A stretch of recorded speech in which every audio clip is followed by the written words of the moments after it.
اور ہمارا کوئی مقصد نہیں اس کے علاوہ.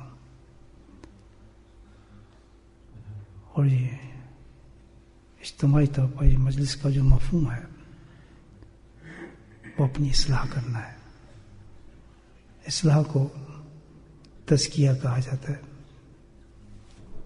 اصلاح قلب، اصلاح باطن،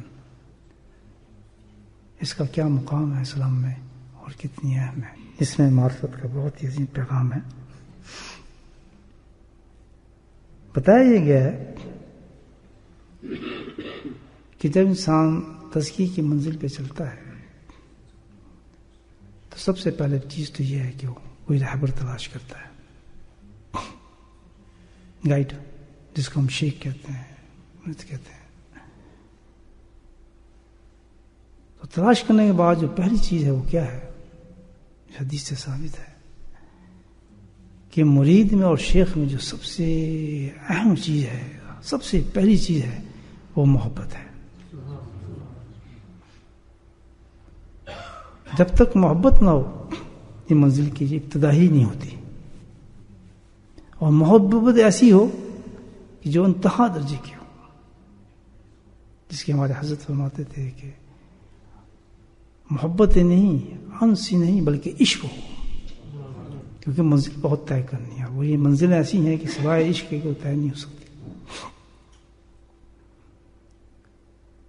راہ طریقت کے اندر سب سے اہم چیز ہے کہ کوئی اللہ والا اپنے مرید سے محبت کرنے لگے یا مرید اس سے محبت کرنے لگے.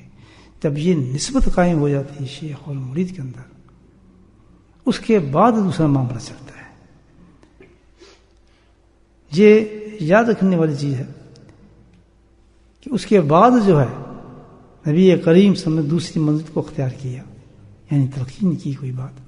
تو جو ذکر اور اذکار ہوتے ہیں جو دیے جاتے ہیں وہ دوسرے درجے پر ہیں.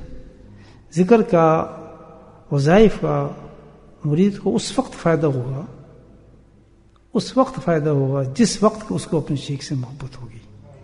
اور یہاں بھی سن لیں، نبی کریم صلی اللہ علیہ وسلم نے کہا میں تجھ سے محبت کروں تو جب شیخ کو اپنے مرید سے محبت ہوگی، جب یہ دونوں رشتے ہوں گے اس میں مضبوط. اب یہی نہیں کہ اس لیے بنی کہ ساری محبت میں تو کوئی نہ کوئی لالچ، بلکہ جب یہ محبت ہوگی جس میں اللہ کا بیچ میں ہوں گے تو جو شیخ ہوگا اس کی محبت کا معیار کیا ہوگا اپنے مرید کے ساتھ؟ دنیا تو کوئی ہوگی ہی نہیں. ایک معیار ہوگا اس کا کیا کہ وہ اس کی اخروی فائدے کے بارے میں سوچے گا. وہ اس کو یہ فکر ہوگی اس کو میں جہنم سے کیسے بچاؤں، اس کی نمازوں کو کیسا میں صحیح کروں، اس کو سنت کا طریقہ میں کیسے بتاؤں، اس کے لیے وہ راستہ میں کیسے استوار کروں کہ دوزخ کی آگ سے بچ جائے، سیدھے راستے پہ چلنے لگے، بری سوسائٹیوں سے بچ جائے، شراب خانوں سے بچ جائے، حرام کاریوں سے بچ جائے، اور یہ آخرت کی منزلوں پہ آ جائے، برے حرام کاموں کو چھوڑ دے. اس کی فکر ہمیشہ اپنے مرید کے ساتھ یہی ہوگی، اخروی ہوگی، دنیاوی نہیں. بولیں سبحان اللہ. جو خالص اللہ کے لیے ہو، ایسا روزہ مل جائے خالص اللہ کے لیے ہو، ایسا حج مل جائے خالص اللہ کے لیے ہو، تاکہ اللہ اس کو قبول فرمائے. تو اس محنت کا نام جو ہے وہ تزکیہ ہے، حقیقت ہے، طریقت ہے. اس کی اصول بتائیں حدیث میں. تو آپ کہیں کیوں نہیں کہہ سکتا کہ جناب بس نماز پڑھ لی کافی ہے. یہ تو کام نہیں ہو رہا. نماز پڑھ لی تو کیا وہ نماز اس معیار کی بن گئی کہ ہمیں اللہ قبول فرما لیں گے اس نماز کو؟ نہیں. جلا پڑھنے تو راستہ پتہ ہے کہ غلط ہے تیری نماز. اللہ نے خود فرمایا کہ نماز پڑھی کس کہ بھائی تیری نماز میں دوبارہ پڑھ. حدیث ہے یا نہیں ہے؟ پھر پڑھی کہ تیری نماز دوبارہ پڑھ. تو یہ تلقین ہے کہ نماز آپ کی صحیح نہیں ہے، اس کو صحیح کریں. ایک عبادت صحیح نہیں کرے اس کو صحیح کریں، باطن کے غلائز کو ختم کریں. اور ختم ہو جاتے ہیں جب ہم ذکر کریں گے، اس کیفیت پہ پہنچیں گے، اللہ کے ذکر کے ساتھ کثرت کریں گے، اپنے باطن کو صاف کریں گے، الحمدللہ اندر سے گند نکلنا شروع ہو جائے گا. وہ گند نکلے گا تو نماز بننی شروع ہو جائے گی انسان کی. تبھی آپ دیکھیں گے ذاکر کی نماز مختلف ہوتی ہے، ذکر کرنے والے کے اعمال مختلف ہوتے ہیں، ذکر کرنے والے کی عبادات مختلف ہوتی ہیں، کیونکہ اس میں اخلاص زیادہ ہوتا ہے، للہیت زیادہ ہوتی ہے.